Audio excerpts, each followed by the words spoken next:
class I have explained the concept of sufficiency. This concept is the concept which is called the principle of data reduction. So, we have a random sample x 1, x 2, x n, but if we have a sufficient statistic t, then that is sufficient, that gives the complete information about the parameter which is contained in the sample. So, we did not retain it. We have given one theorem which is called factorization theorem, and this is useful for deriving sufficient statistics in various probability models. Yesterday I have discussed the normal probability model, and I have shown you that how if we change the parameter space, that means whether we have mu known or sigma square known or both are unknown, in each of the cases the sufficient statistics changes. So, sufficiency is the property of the probability model under consideration. Let me explain it through few more examples, and we will use the concept of this factorization theorem here. Let me start with exponential distribution. Let x 1, x 2, x n follow exponential distribution, say with parameter lambda.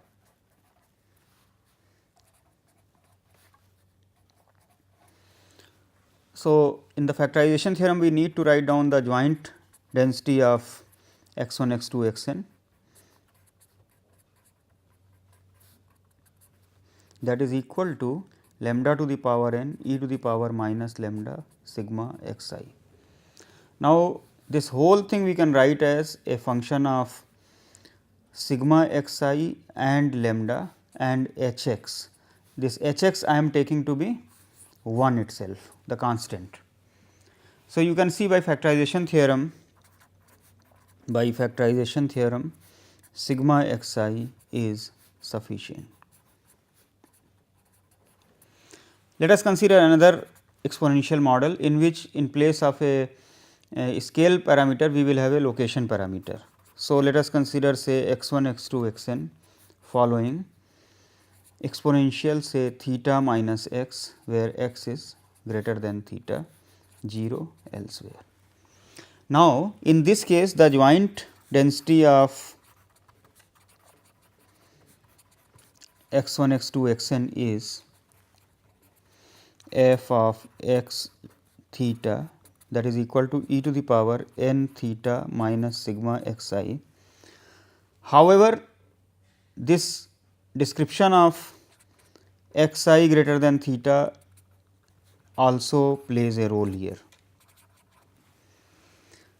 Now, if we want to write it as a product here, we will make use of the indicator function. So, we can write it like this: e to the power minus sigma x I e to the power n theta, indicator function of the set x 1 from theta to infinity and indicator function of other x i's from 2 to n from x 1 to infinity. So, what we can consider? We can write it as g of x 1 theta into h of x, where h of x I am writing as e to the power minus sigma x I into product I is equal to 2 to n I of x I x 1 to infinity. So, here this x 1, x 2, x n, they are denoting the order statistics of x 1, x 2, x n. So, g is this function. This is a function of x 1 and theta. So, we conclude that x 1 is sufficient. Now, note here, when we had lambda as the parameter and here we had a scale model, the sufficient statistic was sigma x I. Although, here again we are dealing with the exponential distribution, but the nature of the parameter has changed, and therefore, the sufficient statistic is now the minimum of the observations. Now, in a similar way, let us take up the two parameter exponential distribution. Let us take x1, x2, xn be a random sample from a 2 parameter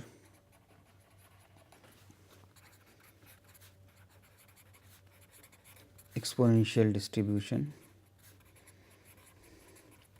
say with density function f x mu sigma is equal to 1 by sigma e to the power minus x minus mu by sigma for x greater than mu, and it is equal to 0 otherwise. So, once again the joint probability density function of x 1, x 2, x n, this is now 1 by sigma to the power n e to the power n mu by sigma e to the power minus sigma x I by sigma, and once again the condition that each of x I greater than mu I can express in terms of the indicator function, like x 1 is from mu to infinity and x i's other x i's they are from x 1 to infinity, I is equal to 2 to n.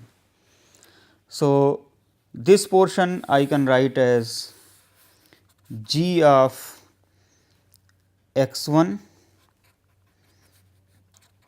sigma x I and mu sigma, and this part is h x. So, here we conclude that x 1 and sigma x I is sufficient,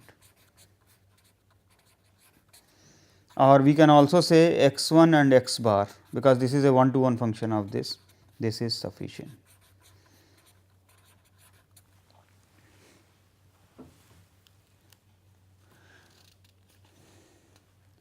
I also want to mention here, we have earlier considered the maximum likelihood estimators. Now, let us remember our maximum likelihood estimators for each of these problems. For example, in this case the maximum likelihood estimator for lambda was 1 by x bar, which is a function of sigma x I. In this particular case, the maximum likelihood estimator was x 1, that is the minimum of observations, and it is sufficient here. Similarly, here you see the maximum likelihood estimator for mu and sigma were x 1 and x bar minus x 1 respectively, which is again a 1 to 1 function of x 1 x bar, that is the sufficient statistics. So, we can observe that the maximum likelihood estimator, if it exists, is actually a function of the sufficient statistics. The reason is obvious, because in the factorization theorem we are writing down the density as a function of the parameter and the sufficient statistics into a function which is free from the parameter. Now, in the method of maximum likelihood estimator, we are maximizing the density function or the mass function with respect to the parameter. Now, the part of the density which contains the parameter contains the variable only through the sufficient statistics. Therefore, the maximization problem will give a solution in terms of the sufficient statistics alone. So, we have a general comment here that if maximum likelihood estimators exist, they are functions of sufficient statistics. Let us take some more examples here. Say for example, x 1, x 2, x n, a random sample from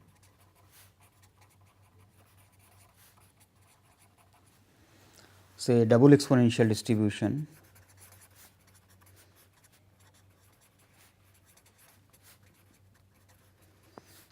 half e to the power minus x minus theta. where x is any real number, theta is any real number. In this case, if we consider the sufficiency, so the joint distribution of x 1, x 2, x n, that is equal to 1 by 2 to the power n e to the power minus sigma modulus x I minus theta I is equal to 1 to n. Now, here you observe I cannot reduce it further as a function of parameter and another variable here, because each of the x I is appearing in the modulus sign, and therefore, I cannot separate it out. At the most, I can consider the reduction as 1 by 2 to the power n e to the power minus sigma modulus of x I order statistics minus theta. So, this function is now a function of the order statistics and theta, and this we can call h x. So, we conclude that the order statistics x 1, x 2, x n is sufficient. This order statistics. Now, remember here for this problem what was the maximum likelihood estimator? The maximum likelihood estimator was median of the observations, and median is a function of, this is a function of order statistics, because if we have an odd number of observations, say x 2 m plus 1, then x m plus 1, that is the middle of the observation was the median, and if we have an even number of observations, that is x 2 m, then any number between x m and x m plus 1, and we can actually consider say the middle of the two, that is x m plus 1 by 2 as the maximum likelihood estimator. So, this is a function of order statistics in this case also. So, this statement is true in general. Another thing which I just now pointed out, that many times when we are writing down the density function, say in this case we have to incorporate the region of the variable which is dependent upon the parameter as a part of the joint density function, because if we do not include it, then we cannot derive the sufficient statistics. For example, if we had written only this part, then there is no sufficient statistics here, because e to the power minus sigma x I can be separately written, e to the power n theta can be separately written. However, this is not a complete description of the density unless we include the region x I greater than theta for all I, and this is the way of including this. A similar phenomena is observed in the uniform distributions also, like in the uniform distribution the range is dependent upon the range of the variable is dependent upon the parameter. So, let us consider say x 1, x 2, x n, say a random sample from uniform 0 theta distribution. Now, in this case the joint density is equal to 1 by theta to the power n, and once again each of the x I is between 1 to n, and it is equal to 0 elsewhere. So, this part we will express as then 1 by theta to the power n I of say x n from 0 to theta, and the other x i's are from 0 to x n for I is equal to 1 to n minus 1. So, you can see this portion we can express as g of x n theta, and this part we can write as h x. So, x n is sufficient. However, if we consider say a uniform distribution which is on a two sided interval, here we have taken one side as 0. Suppose we consider say from theta minus say 1 by 2 to theta plus 1 by 2. In this case, the joint distribution is simply 1, because theta plus half minus theta minus half is 1. However, each of the xi's, they are between theta plus half and theta minus half.